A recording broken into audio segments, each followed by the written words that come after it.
Bulimia nervosa, जिसे अक्सर सिर्फ बुलिमिया कहा जाता है, यह एक ऐसा विकार है जिसमें व्यक्ति हद से ज्यादा ठूस ठूस कर खाता है, इस हद तक की पूर्णता की हद तक। साथ ही साथ शुद्धिकरण करना, या तो स्वयं उल्टी करना, या फिर आईपैक सिरप लेके, या फिर लेग्जेटिव्स या डायूरेटिक्स का इस्तेमाल करके। निदान में फिट होने के लिए 3 महीने की अवधि में सप्ताह में कम से कम एक बार जम के खाना, शुद्ध करने के इन चक्रों को लगातार दोहराना चाहिए, लेकिन कई बार दिन में कई बार ऐसा दोहराया भी जा सकता है। बुलिमिया की शुरुआत आमतौर पर किशोरावस्था के आसपास होती है। आमतौर पर कम आत्मसम्मान वाले व्यक्तियों में, जिनके जीवन में उनके वजन सहित प्रमुख पहलुओं पर नियंत्रण रखने की तीव्र इच्छा होती है, वे अक्सर खाने में व्यस्त रहते हैं। इसमें वह मात्रा शामिल होती है जो वे खाते हैं, साथ ही कैलोरी व वसा की मात्रा भी शामिल है। बुलिमिया का पैटर्न अक्सर अपने लिए अवास्तविक लक्ष्य निर्धारित करने वाले किसी व्यक्ति के साथ ऐसा है जैसे हर परीक्षा में 100% लाना। वह जब यह उन लक्ष्यों को प्राप्त नहीं कर पाते हैं तो वे बिंज करने लगते हैं और उसे ठीक करने की कोशिश करते हैं। बुलिमिया वाले व्यक्ति अपने वजन को नियंत्रित करने के लिए कोशिश करते हैं, उत्तेजक पदार्थों का सेवन करके, ज्यादा पानी का सेवन व अत्यधिक व्यायाम करके। बुलिमिया नर्वोसा के लक्षण, जिसमें बिंजिंग व शुद्धिकरण को देखते हुए खाने के विकार से भ्रमित हो सकते हैं। एनोरेक्सिया नर्वोसा वे बिंज या शुद्धिकरण का कार्य करता है, लेकिन वास्तव में एक व्यक्ति के वजन के साथ क्या करना है। बुलिमिया वाले लोग आमतौर पर सामान्य वजन या अधिक वजन वाले होते हैं, जबकि एनोरेक्सिया वाले लोग कम वजन वाले होते हैं। इस वजह से लोग अधिक आसानी से इस तथ्य को छिपा सकते हैं वे बुलिमिया से पीड़ित हैं। संभवतः बुलिमिया से भी शुरू कर सकते हैं और फिर समय के साथ एनोरेक्सिया विकसित हो सकता है। बुलिमिया से जुड़े इस चक्र, जिसमें बिंज व शुद्धिकरण की लगातार चलने वाली प्रक्रिया के कारण कई दुष्प्रभाव भी हो सकते हैं, जैसे कि बार बार उल्टी के कारण दांतों के इनेमल कटने लगता है, सियालडिनोसिस जिसमें पैरोटिड ग्रंथ सूज जाता है, व हेलिटोसिस जिसमें मुंह से बुरी बदबू आती है। उल्टी करने के लिए बार बार हाथ का प्रयोग करने से उंगली के पोर छिल जाते हैं, जिसे रसेल साइन बोलते हैं, और यदि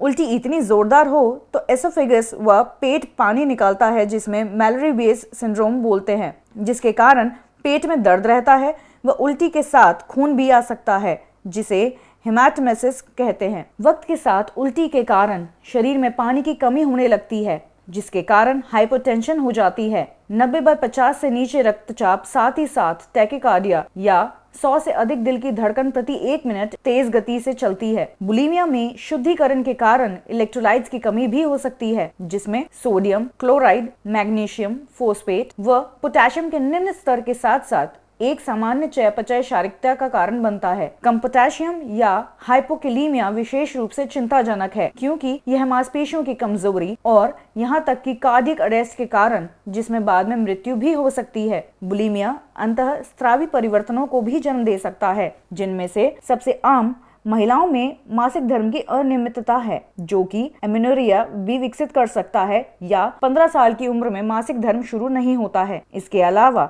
बुलिमिया वाले व्यक्तियों को मधुमेह भी विकसित हो सकता है, जो एक बहुत ही खतरनाक संयोजन की स्थिति है, और ऐसा इसलिए है क्योंकि बुलिमिया में शुद्धिकरण की प्रक्रिया खाना खाने से रोकती है, जिससे शरीर की कोशिकाओं को भुखमरी की स्थिति हो जाती है व उससे ज्यादा मधुमेह शरीर में ग्लूकोज को शरीर के कोशिकाओं में अंदर नहीं आने देता, जिससे भुखमरी की स्थिति और गंभीर हो जाती है। जहाँ तक कि बुलिमिया की बात है, यह आनुवांशिक कारण से भी जुड़ा हुआ है, जो जुड़वा व गोद लेने जैसे अध्ययन से भी जुड़ी हुई है। इसके साथ ही सामाजिक अंग के मजबूत सबूत हैं। बुलिमिया अक्सर किशोरों में या युवा अवस्था में शुरू होता है, जो एक ऐसा समय है जब व्यक्ति आमतौर पर मीडिया पर ध्यान देना शुरू करते हैं। वह बुलिमिया की दर इन व्यक्तियों के लिए ज्यादा है, उन समाजों के लिए ज्यादा है जो मीडिया के संपर्क में है। इसके अलावा औरतों में भी अक्सर देखा जा सकता है। यह उल्लेखनीय है कि पुरुषों में भी बुलिमिया है, वह दोनों लिंगों में, एथलीट व पेशेवरों में ज्यादा होता है, जो अपने वजन को लेके